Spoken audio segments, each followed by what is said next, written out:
Hello everyone, good morning. আমি Kaberi, welcome to my Kaberi's world. কেমন আছেন সবাই? তো এই যে পাখি দুটো দেখতে পাচ্ছেন, এই পাখিগুলোই আমাদের ঘরে বাসা বানিয়েছে। Bye good night. এখন সানগ্লাসটা পরে নাও, রোদ লাগবে চোখে। পরে নেও বা। এদিকে বাবানও স্কুলে চলে গেল, আমিও ঘরে চলে এসেছি। আর দেখুন এই যে পাখিগুলো এখানে ডিম দিয়েছে। আর এই যে এখানে দেখবেন আরও দুজন কেকে আছে। এই যে দেখুন বিড়ালটা এখানে এই যে বাচ্চা হয়েছিল, বাচ্চাগুলোকে এই ঘরে এনে রেখেছে, এখানেই থাকে ওরা।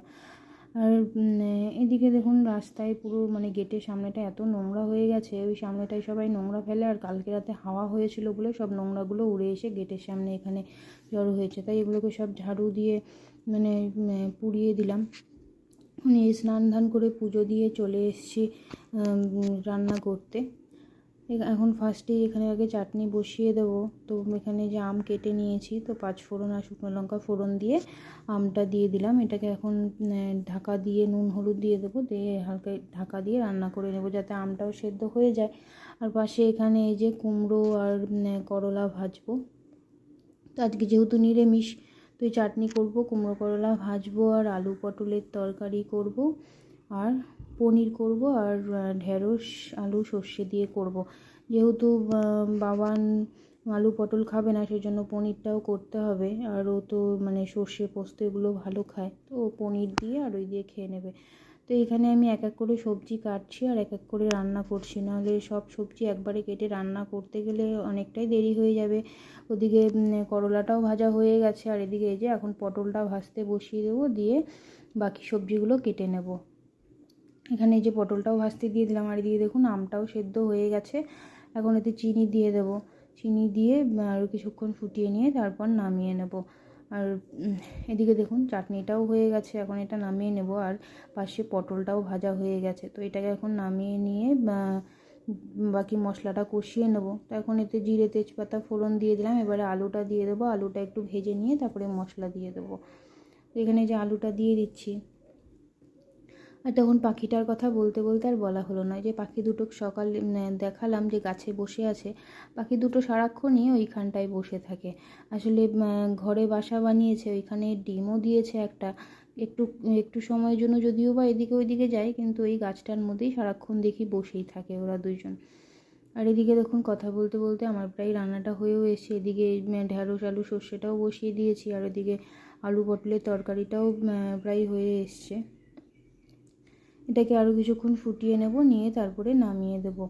এটাও দেখুন ঢ্যাঁড়স আলু সর্ষেটাও হয়ে গেছে, এখন এটাকে নামিয়ে দেব। আর এদিকে আলু পটলের তরকারির মশলাটাও কষানো হয়ে গেছে, এখন এতে একটু এই যে গরম জল দিয়ে দিচ্ছি, তো ঝোল দিয়ে দিচ্ছি। তো এটা হোক এখানে কিছুক্ষণ।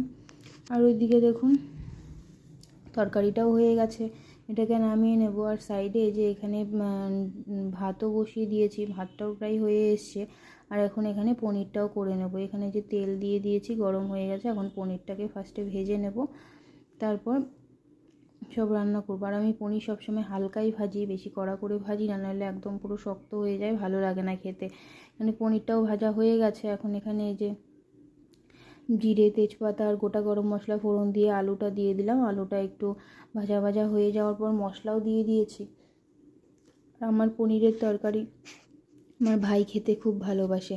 ও যখনই আসে আমাকে বলবে যে দিদি পনিরের তরকারি কর। জানি না ও কেন এত ভালো খায়, বাড়িতে গেলেও মাকে বলবে যে মা একটু দিদির মতো করে পনিরের তরকারি রান্না করো। মাও জিজ্ঞাসা করে তুই কী এমন দিস যে পনিরের তরকারি তোর ভাইয়ের এত ভালো লাগে। আর এখানে একটু পাশে আলুর তরকারি বসিয়েছি, আলু আর মটরশুঁটি দিয়ে তরকারি করবো, আর এর সাথে একটু চানা মশলাও দিই, খেতে ভালো লাগে। কারণ আজকে পাপার নাইট ডিউটি আছে, তাই ভাবলাম তরকারিটা করে রেখে দিই। তো এখানে যে তরকারিটাও করে নিচ্ছি।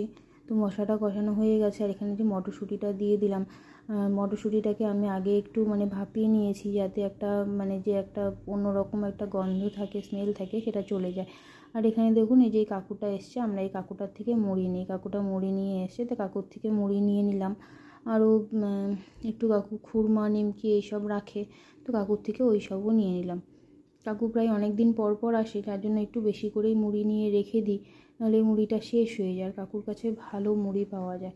আর এদিকে দেখুন কাকুর থেকে মুড়ি নিয়ে আস্তে আস্তে আমার এদিকে তরকারিটাও হয়ে গেছে, ওটাকে নামিয়ে দেবো। আর পনিরের তরকারিটাও হয়ে গেছে।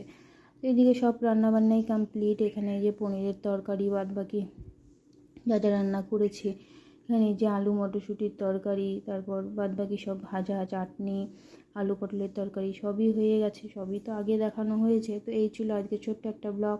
তো সবাই সুস্থ থাকবেন, ভালো থাকবেন, দেখা হবে পরের একটা ব্লগে। আর কেমন লাগলো অবশ্যই জানাবেন। তো আজকের মতো টাটা।